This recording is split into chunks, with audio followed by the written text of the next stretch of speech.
You can live your entire life broke, even while making more money than you ever have. And you can escape poverty, even while your income stays the same. Because poverty isn't a number, it's a mindset that quietly steals your future. Today I'm going to show you how people rise from nothing, not because their income explodes overnight, but because their thinking finally does. If you stay with me, you'll walk away with a mindset powerful enough to turn your tiny income into a foundation for real wealth. Let me ask you something. Have you ever caught yourself thinking, I'll never get ahead, I don't have enough, I can't afford to change anything? Those aren't thoughts, they're handcuffs. And the moment you accept them as truth, you walk straight into a prison of limitation while holding the key in your pocket. Because the real damage of poverty isn't the empty wallet, it's the belief that you're powerless. But what if the truth is the opposite? What if your low income is actually the best training ground for discipline, resilience, and creativity? Let me show you how people rise when life gives them the least. Main speech. Escaping the poverty mindset begins with one uncomfortable truth. Your life follows your identity. If you see yourself as someone who is barely surviving, your brain will only notice opportunities that match survival. But the moment you say, I am someone who builds, your mind starts searching for proof. The shift starts internally before anything changes externally. When you live on a very low income, life becomes a masterclass in decision-making. Every choice matters, every purchase, every hour, every habit. And here's the secret. This level of constraint builds the kind of discipline that wealthy people wish they had. Scarcity forces you to pay attention. Paying attention builds wisdom. Wisdom builds wealth. You aren't behind, you're being trained. But you must stop feeding your mind with environments that normalize limitation. If everyone around you is complaining, blaming, or waiting for miracles, you'll inherit their mindset. Change your inputs. The voices you hear, the people you admire, the content you consume. You don't rise to your bank balance, you rise to your standards. Poverty thinking says, I can't. Resourceful thinking says, and the moment you ask better questions, your brain starts giving better answers. On a low income, your greatest weapon is intentionality. You don't have the luxury to be careless, so your small wins become powerful.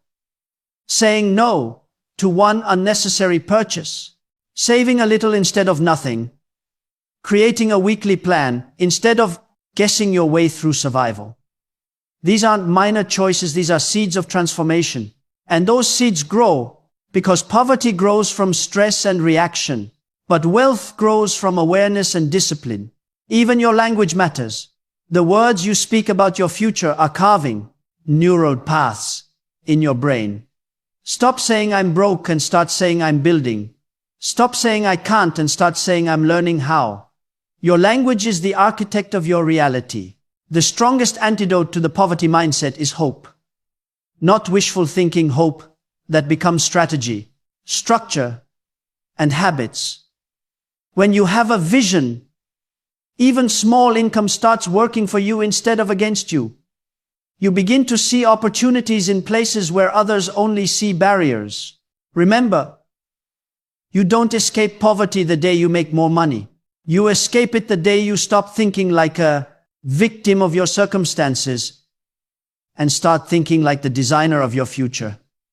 The poverty mindset is often misunderstood as something connected to the number in your bank account, but in reality, it's tied to how you interpret your circumstances, how you respond to limitations, and how you emotionally position yourself in the world. When someone grows up or lives in a place where money is tight, decisions become emotional rather than strategic. Fear drives choices. Survival becomes the priority. And when survival becomes a lifestyle instead of a temporary phase, the mind begins to normalize patterns that quietly sabotage progress. Poverty mindset isn't about lacking money. It's about adopting beliefs that keep you from ever expecting more, reaching for more, or preparing for more. It's not the income that locks people into cycles of struggle, but the belief that they have no influence over their future. Fear is at the center of this mindset. Fear of trying because failure feels too expensive. Fear of planning because planning feels pointless when money disappears so quickly. Fear of opportunities because opportunities require confidence, and confidence is something poverty slowly erodes.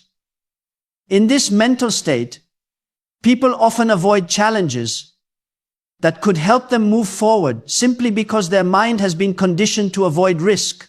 The irony is that staying safe is the most dangerous thing they can do. When you're afraid to make choices, those choices get made for you by circumstances, and circumstances rarely choose abundance. Limitation is another layer.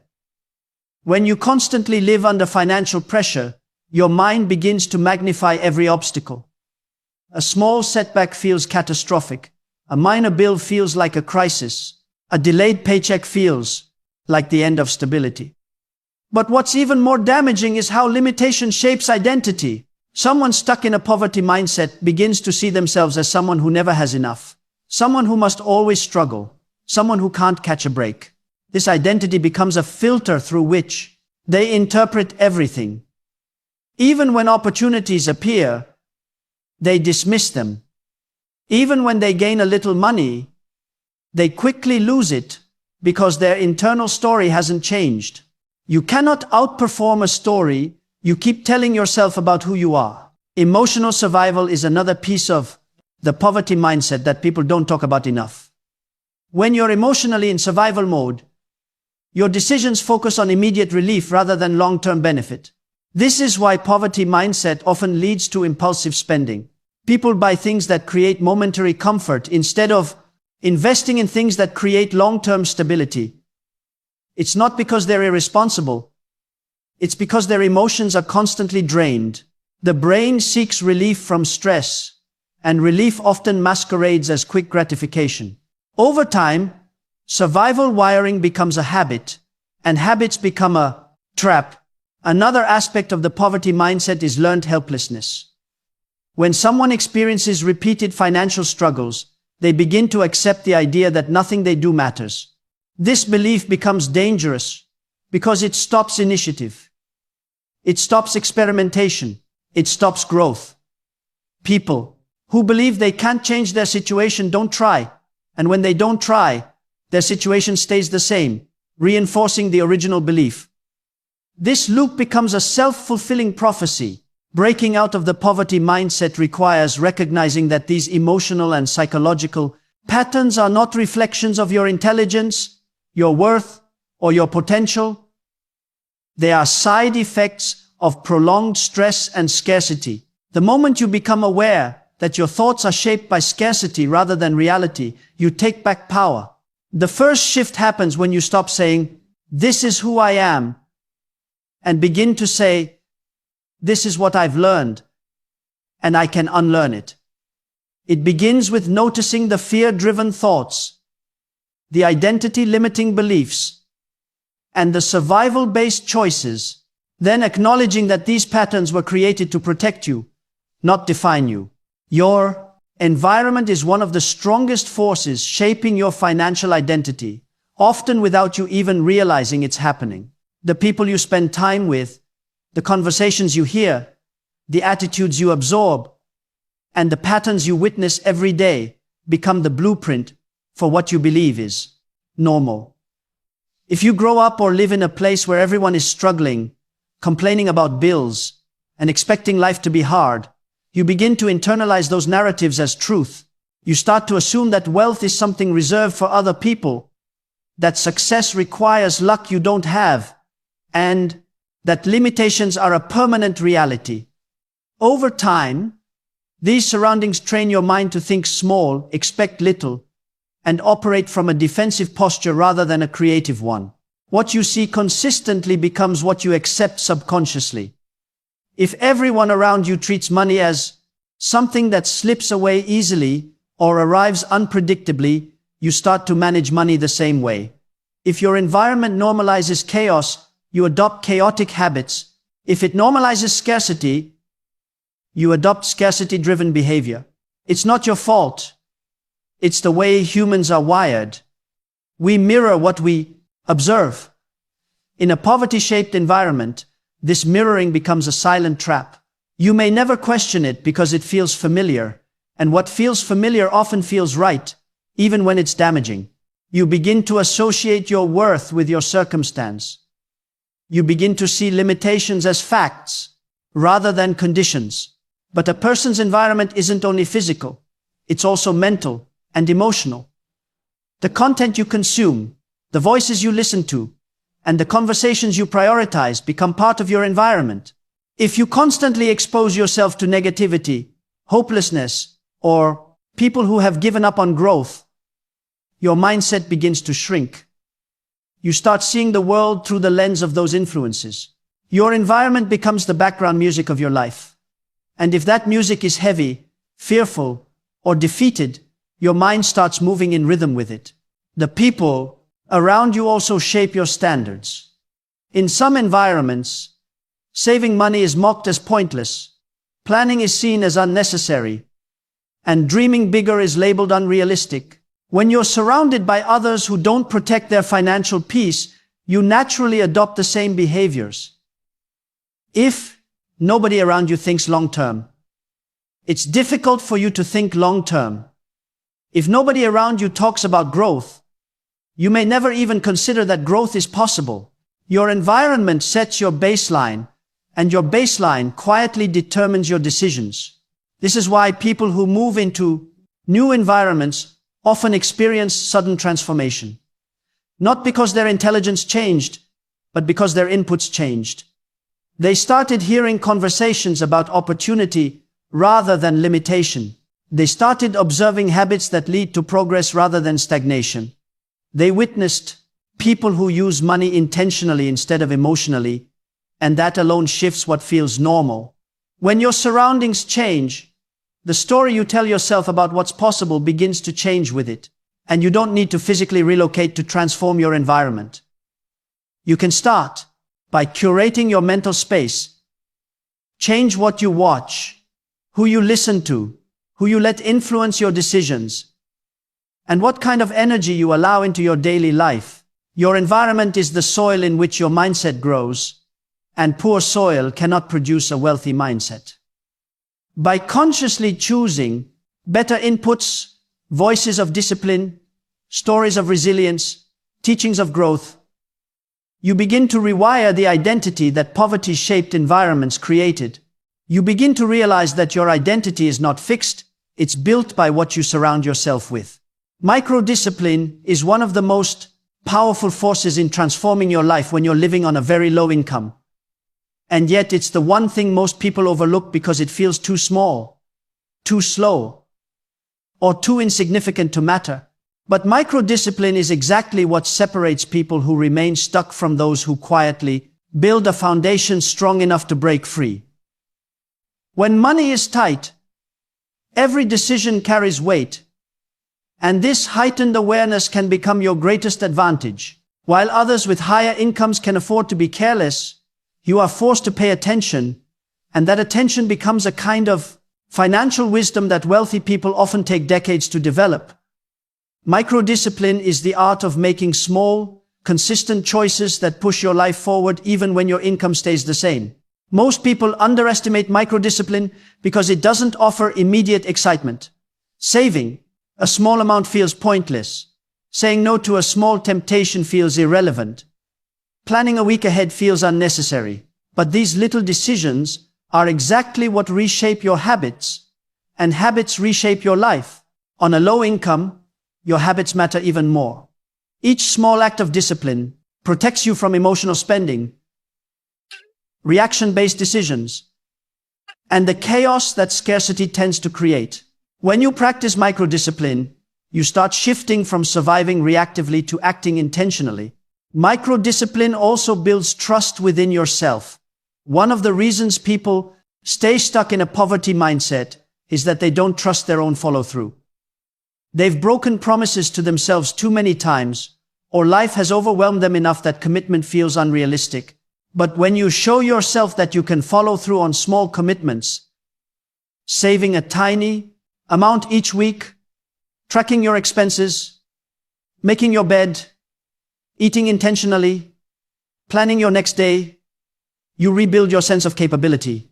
You begin to see yourself as someone who can follow through, and that identity shift is what makes bigger commitments possible later on. What people often don't acknowledge is that micro-discipline compounds. The same way small amounts of saved money grow over time, small, disciplined actions create momentum. Saying no to unnecessary spending once may not change your life, but saying no consistently rewires your relationship with money.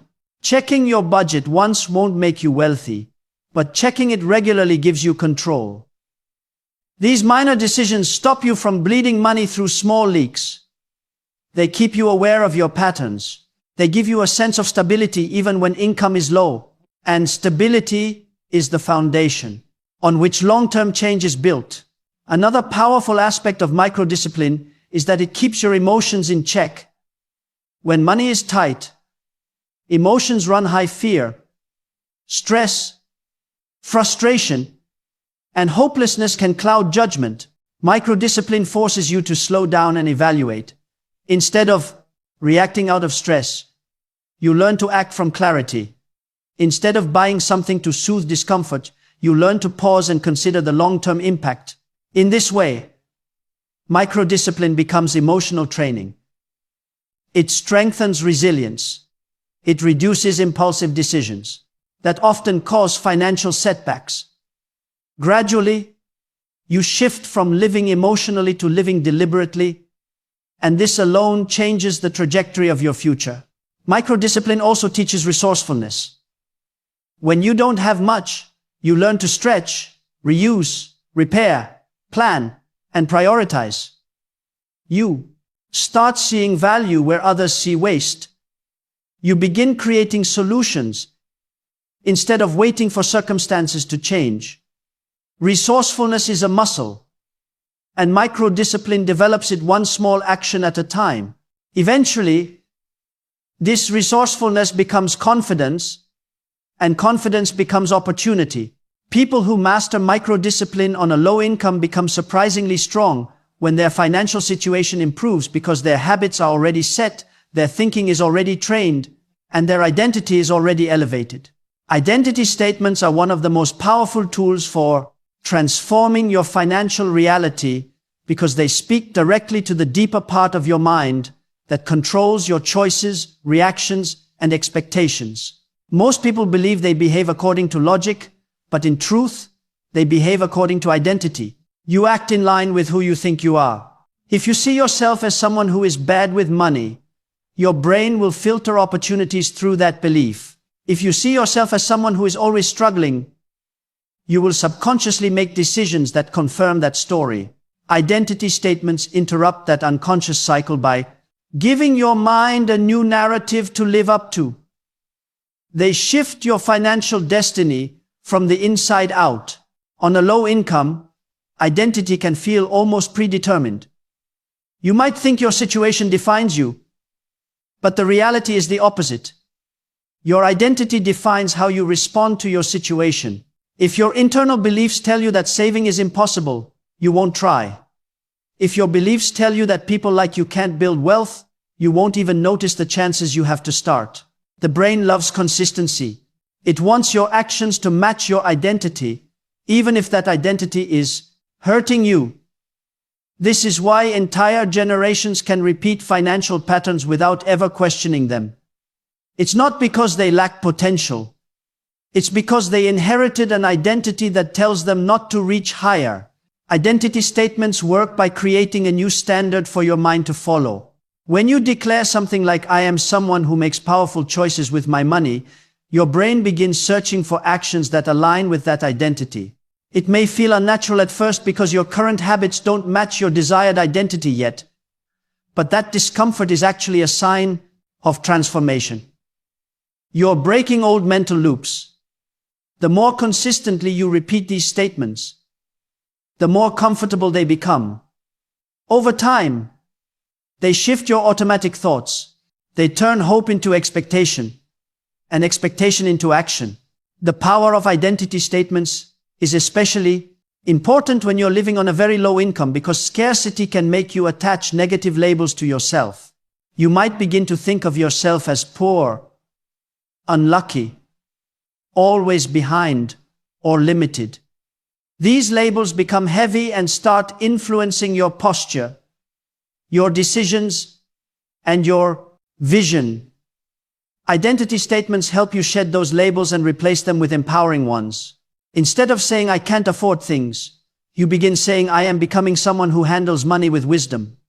Instead of saying, "I'll always struggle," you begin saying, "I am building stability one step at a time."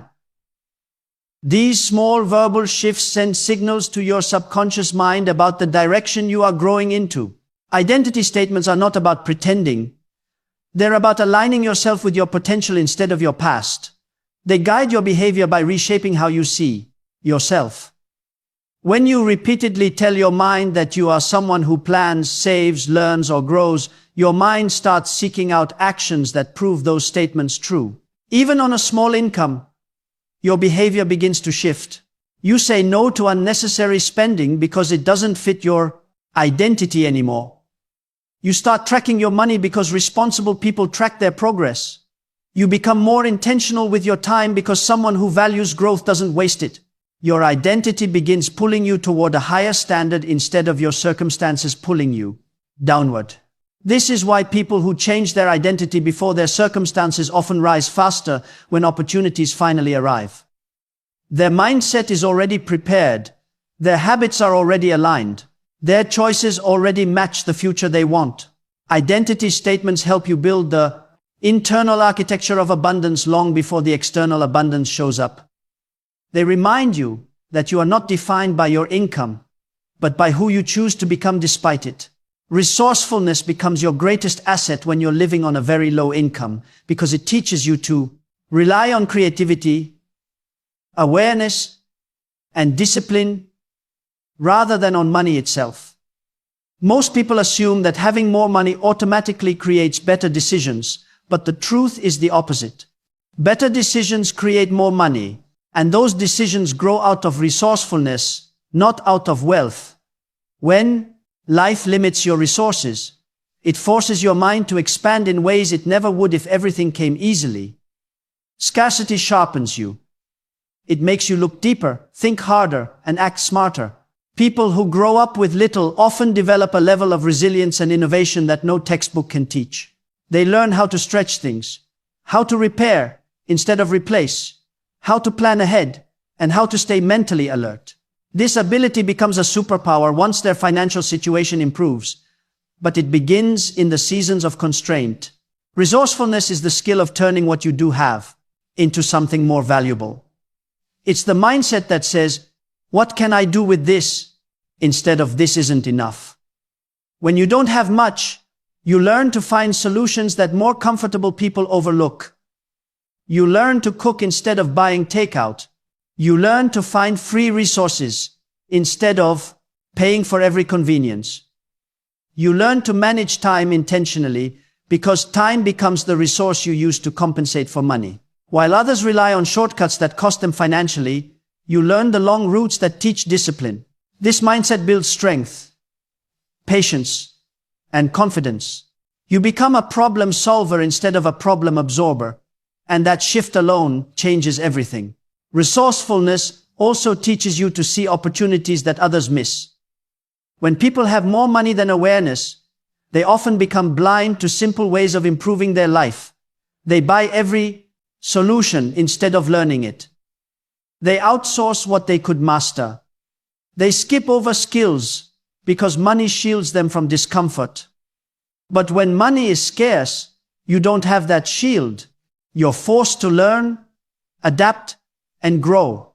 You might pick up extra skills, cooking, budgeting, repairing, organizing, hustling that later become valuable assets. You might learn to negotiate, to plan, or to cut costs in ways that build future stability. While others rely on convenience, you rely on character, and character lasts longer than cash. Living on a low income teaches you to maximize the value of everything you touch. You become capable of squeezing potential out of small opportunities. You learn how to make your week work, how to plan your day, how to make food stretch, how to manage time, and how to use what you have instead of waiting for what you wish you had. Resourcefulness is a kind of intelligence one built through necessity, not luxury. It strengthens your instincts and reconnects you with your internal power. Instead of telling yourself, I can't, resourcefulness teaches you to ask, how can I? That single question opens doors in your mind that poverty tries to keep shut. Another layer of resourcefulness is emotional resilience. When you're forced to solve problems without financial comfort, you develop inner stability. You learn how to stay calm under pressure, how to move forward without panicking, and how to think clearly when circumstances feel overwhelming.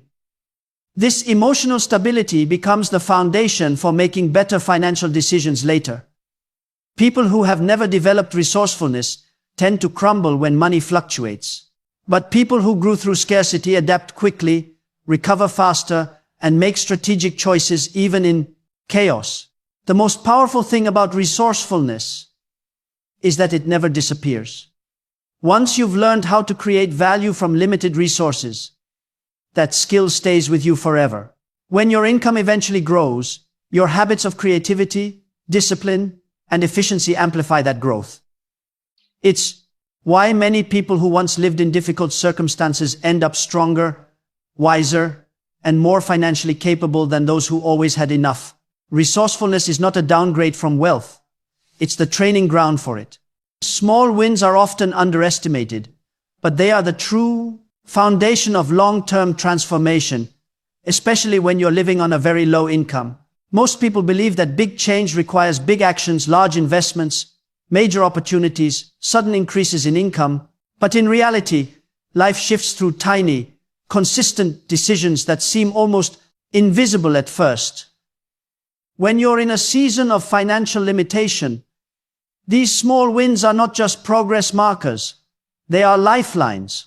They help you regain a sense of control, rebuild confidence, and create momentum that slowly pulls you out of survival mode. Small wins compound. And this compounding is what turns hope into results. One of the most powerful small wins is learning to save even the tiniest amount. When money is tight, saving may feel impossible or pointless. But saving is not about the amount, it's about training the brain to choose long-term stability over short-term relief. If you save even a few coins, your brain begins to rewire itself. It starts to recognize that you are someone who protects your future, someone who values discipline, someone who is moving forward. This shift is subtle but transformative. You stop seeing yourself as someone who can't save and start seeing yourself as someone who saves consistently. The amount doesn't matter. The identity does. And once the identity changes, the habits follow. Another small win is learning to pause before spending. When your income is low, emotional spending is a real threat because stress makes your brain crave immediate comfort. But training yourself to pause even for 60 seconds before buying something is a victory. It teaches you to interrupt emotional impulses. It builds self-control in moments where you used to operate on autopilot. Once you start pausing, thinking. Once you start thinking, you start choosing differently. And those choices create noticeable change over time. You spend less on temporary comfort and more on things that support your future.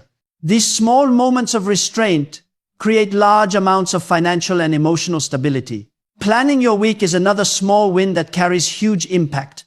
Most people in a poverty mindset live in reaction mode. They deal with things as they come, always responding to problems instead of preventing them. But when you plan ahead, even in simple ways, you move from reacting to directing. You begin to anticipate bills, organize meals, track small expenses, and structure your time. This gives you a sense of control that poverty often takes away.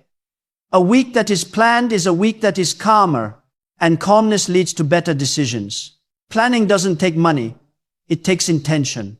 Yet, This one act alone can reduce stress, eliminate unnecessary spending, and give you a sense of progress that money alone cannot provide.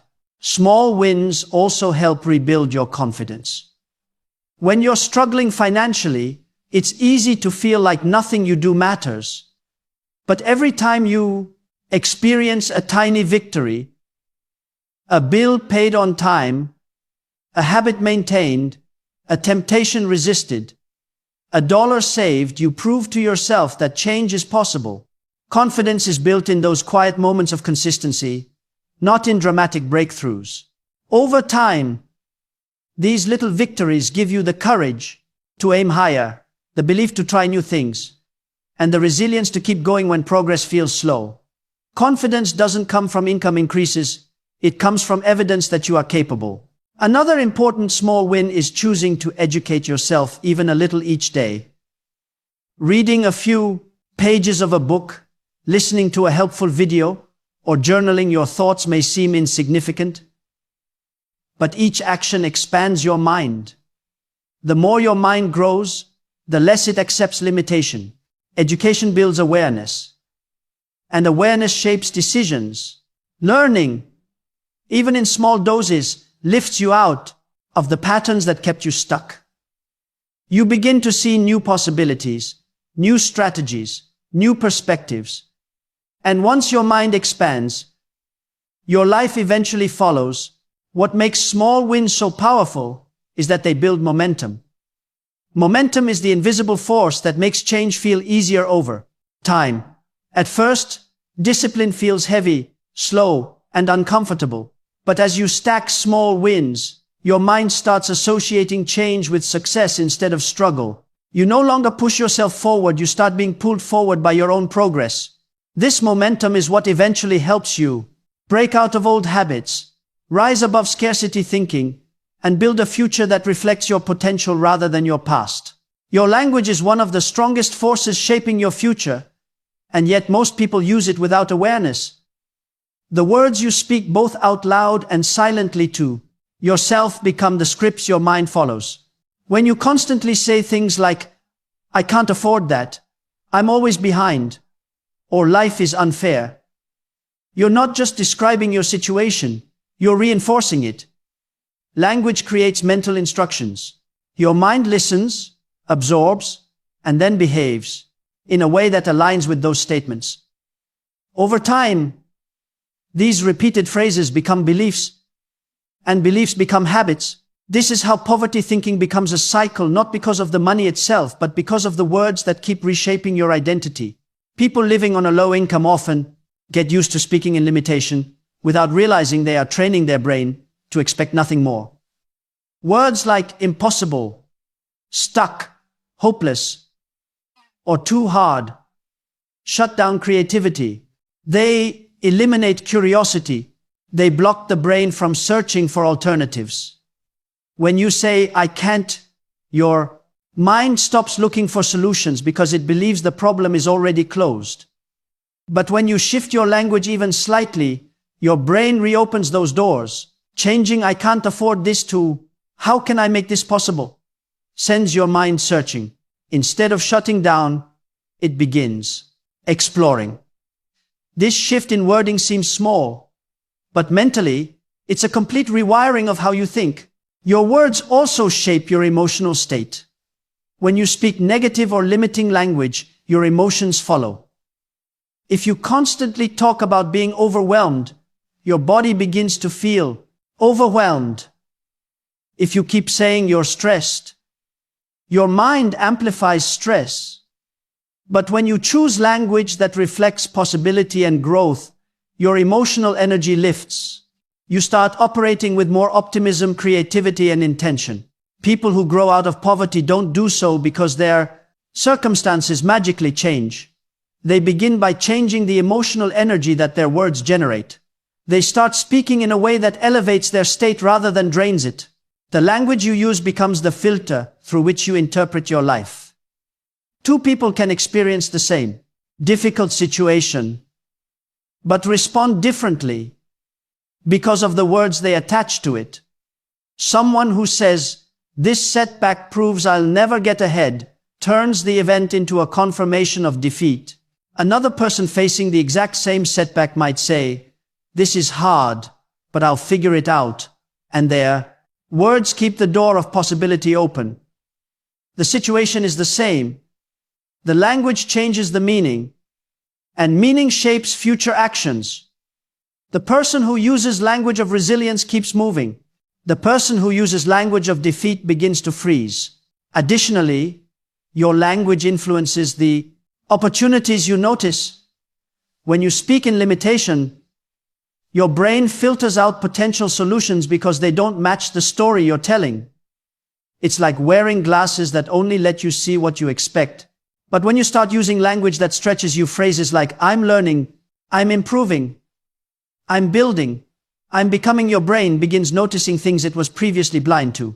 New ideas, new skills, new chances appear not because they suddenly existed, but because your language removed the mental blocks that once hid them. Language also affects the people around you. When you speak in negativity, you attract people who think the same way, creating an environment that reinforces poverty thinking. But when you speak with intention and determination, you begin attracting others who operate from growth, discipline, and hope.